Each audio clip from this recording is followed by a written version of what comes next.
मुंबईवरील 26/11च्या भीषण दहशतवादी हल्ल्यातील प्रमुख आरोपी तहव्वूर राणाला अमेरिकेतून भारतात आणण्याच्या हालचाली अंतिम टप्प्यात आहेत। तर अमेरिकेतील न्यायालयाने त्याच्या प्रत्यार्पणाला मान्यता दिली असून त्याला आजच भारतात आणण्यात येणार आहे। दिल्ली आणि मुंबईतील तुरुंगांमध्ये त्याला ठेवलं जाण्याची शक्यता आहे। याआधी तपास यंत्रणा NIAने तहव्वूर राणाची कस्टडी घेणार आहे। तर दिल्लीतील NIAच्या कार्यालयाबाहेर कडेकोट सुरक्षा व्यवस्था तैनात करण्यात आली आहे। दरम्यान दिल्लीतील NIAच्या कार्यालयाबाहेरून आढावा घेतलाय आमच्या प्रतिनिधी उर्वशी खोना यांनी।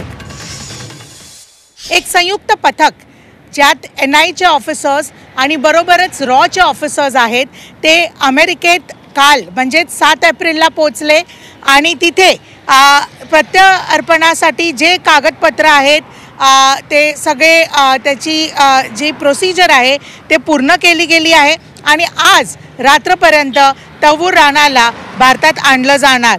राणाने प्रत्यार्पणाला रोखण्यासाठी एक याचिका सोमवारी अमेरिकाच्या सर्वोच्च न्यायालयामध्ये दाखल केली, जे अमेरिकाच्या सर्वोच्च न्यायालयाने फेटाळून लावली आहे।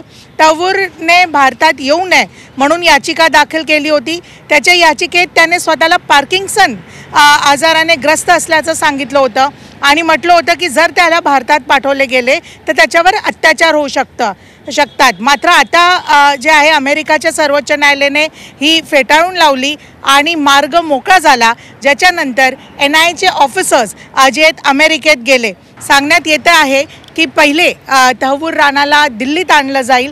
NIA पहिले काही दिवसांसाठी जी आहे स्वतःकडे ती कस्टडी ठेवणार आणि नंतर ज्युडिशियल कस्टडीमध्ये त्याला पाठवणार असं समजून येत आहे।